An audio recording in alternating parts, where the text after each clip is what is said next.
Hello, this is Jack from CodeWiz, and this is a quick tutorial on using Blockbench.net with mCreator for custom entities and custom mobs in your Minecraft mods. So to start, you go to Blockbench.net. You can also just Google Blockbench and it'll come up. And then we can go to this button right here, Open Web App. And that will open up our web version of Blockbench. From here, we can click on modded entity under the Minecraft category, and then create new model right down here. So here now it's asking us to set up the project. I'll make file name test. I'll make the model identifier the same thing. And then the export version, you want to just do the newest version here. That's what'll work with mCreator. Then we can hit confirm. We don't need to worry about the other options, and it will bring us into this space. In Blockbench, we have this base right here. You can see it's made up of 9 bigger squares and then some smaller squares in the middle. The camera controls are very similar to those of programs like Tinkercad or other CAD programs. To look around in this manner, you hold left click and drag. To pan the camera, you hold right click and drag. To zoom, you use the scroll wheel, and you can combine all of these camera methods to get the perfect view of your objects. One note, this is very difficult to do with the touchpad, and we recommend that all students use mice when working with Blockbench. One important note with the shape here at the bottom. You want to build your mob with this N, with the arrow facing the front of your mob. It stands for north. In the following video, I do kind of build it backwards a bit, but just make sure that if you have a mob that's directional, and most are, that the front of it is facing north, because that's the direction it will walk. The way building a mob works in Minecraft is by adding many different small blocks to this area, changing their size, moving them around and rotating them, and then painting them all together. To add a block, we'll first click this Add Cube button. You can also do Control N for the same thing. Add cube. Now the cube comes into our area with these arrows, and these arrows can let us move the cube up and down, forward and back, or side to side. We can also click on the resize button up in the top corner to make our block bigger in any direction. If you hold down the shift button while you move or resize your block, it will change in smaller increments. It will be more fine. And control is that to an even higher extent. That'll be even more detailed. Let's get a size that we're happy with. Let's say here. And from here we can add a new cube. We'll add a new cube, click on the move button right at the top again. We'll move this out here, and this time we'll rotate it. To rotate an object, you click on the rotate tool right up here, and then you drag on these blue, red, and green circles. But you can see the circles aren't located where the cube is, and we're actually turning the cube around the center of the plane, not around itself.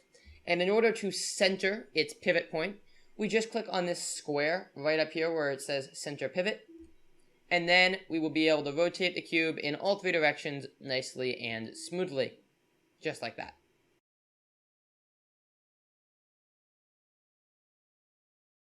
Now I have my figure. If I want to group these blocks together, I'll hold shift and click on the other one to select them both. And from here I can right click and click group. That puts them here in a folder called bone. That's the default name. I can right click, rename to group like that. And then if I right click the blocks either from here or from this plain area, I can also change their colors. I can duplicate them. So now I have 2 of these blocks. Maybe I want to put another one up here and change its size. And I can also use the standard copy and paste commands, along with moving them to different groups. Let's say I'm happy with my mob here, and I want to go ahead and give it a texture. From there, I actually need to go to this texture section and click this button that says Create Texture. You don't have to change the name or any of this. You can just click on confirm. and it will create your own texture of your mob. Then, the most important part is going over to the top right and clicking on the paint button. And now we're in a completely different interface. This one will let us paint the surface of our mob. So, by default, you're on the paintbrush tool, where you can select a color on this right side and just paint individual squares here. And the size of these squares is equal to 1/16 of a block. So each big square on this surface is the size of one block. So you can see this mob is considerably smaller than that. And in the paint menu, each part here is 1/16 of a block, the size of those smaller squares on the grid. So I can paint the top of this surface maybe green, and I can change it to a darker color here. But there are some other types of tools. There's the paint bucket, where you can change the fill mode to the face. So, for example, if I want to paint this face this color, and this face this color, I can do that.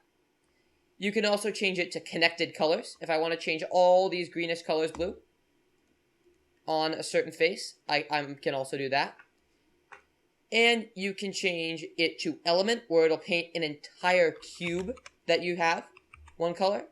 Or you can just change it to colors, where it will change all of a certain color on your design to another color, just like that. There's also some other tools. There's the eraser, which makes areas blank. You generally don't want to have blank areas in your mob, so you would want to repaint this over with something else, like we could say blue, just like this. There is the color picker, where you can click on one color that you have, and then it will automatically switch to painting in that color. Then I can paint more of that color. There's also the copy brush, and this one can be a bit tricky, so we'll go over what it does.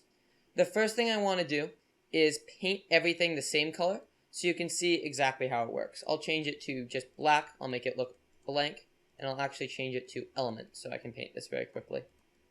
Just like that. So now it's just a black cube. From there, I can grab the copy brush, and this lets me put sections in one place of the model in another. So if I paint maybe a little design like this, like kind of looks like a crown with some filled in areas, I grab the copy brush, and then I change its size right here to, we'll go with 5, so it can hold all the bricks. Then I hold down Control and click this area. And what that does is that copies that. You can see the little plus. So that if I click anywhere else, it will paste that design. This one can be a bit tricky, so I recommend practicing with it.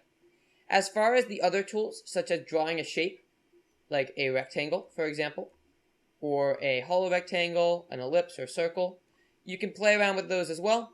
There is even this tool called the copy-paste tool, where you can head over to this 2D viewpoint of your texture, select a part of it, and then drag it, a copy of it around, and place it down on another part of the 2D texture. This can be a bit difficult to visualize with the whole 2D menu, but it is another option.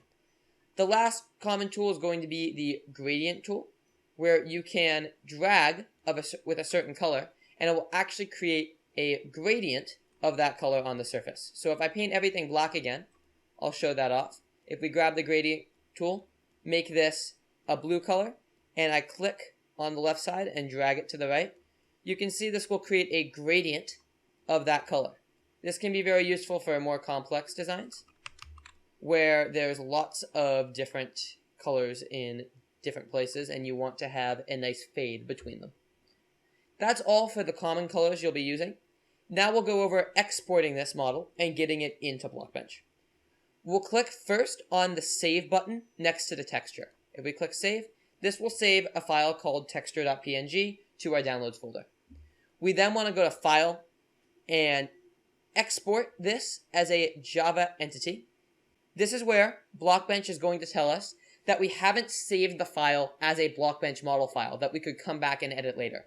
So you can also click Save, and it will download a BB model file that can be opened by Blockbench, along with your Java file. From there, we can go into mCreator, and then we can go into Resources. Now we're going to import the mob into mCreator. So here, we can first import a texture from the Texture Files tab, and we'll import an entity texture. We can then go to Downloads, and then texture.png, open. Now we have texture showing up right there. Next, we can go to the 3D Models and Texture Mappings tab. Click Import Java 3D Model. Click OK. And then open up test.java, or whatever your mob's name was, .java. Here, we want to click Keep Current Animations. There won't be any animations with the custom mobs. That is a more advanced topic. And then we'll go to Mod Elements and click the green plus. Here, we click on Living Entity, right up at the top right here. We'll give it a name. I'll just call it Test. And now, in this Entity Model field, we can click on Biped and scroll all the way down, and here we'll see our test model. So we'll just click that. Now we have our texture of entity field. We want to click in this drop-down and select our texture. This might be named something different, depending on what you called your texture. And from here, all we need to do is just configure the mob the way we would normally in Minecraft. So I can give it a label, I can give it sounds, I can change it to a creature or a mob if I want it to be passive or aggressive. I can make it spawn egg a certain color on that previous tab. I'll just pick 2 random colors. And then we can also fill out the AI and goals area. I'll just do this. Maybe I can make it a basic passive mob, just like that. Make it a creature over here. And then we'll go through. I'll make it spawn as a creature, and I'll make it spawn in some big groups. Now that I have that, I can just click on Save Mod Element. All of the 3D model and texture work that we've done is saved into this mob file. And now I will launch Minecraft through mCreator and take a look at what we have. Go to single player. Make this creative, and we will create a new world. If you see that screen that just came up, I did go through it really quickly. I'll put a screenshot of it on the screen now. You do want to click yes. If something says you're using experimental settings, that's just because you're customizing parts of Minecraft that Mojang says might make it unstable. Alright, now we're loading in, and here we are. Now that we have spawned into the world, I can click E to open up my inventory. We'll go to the bottom of all items, and there is the spawn egg for test. And if I spawn it, there it is. The little mob. So, just as we made it, it has that blue gradient with that shape. You can see when I do spawn it, there it goes. Thank you for watching, and I hope this helped.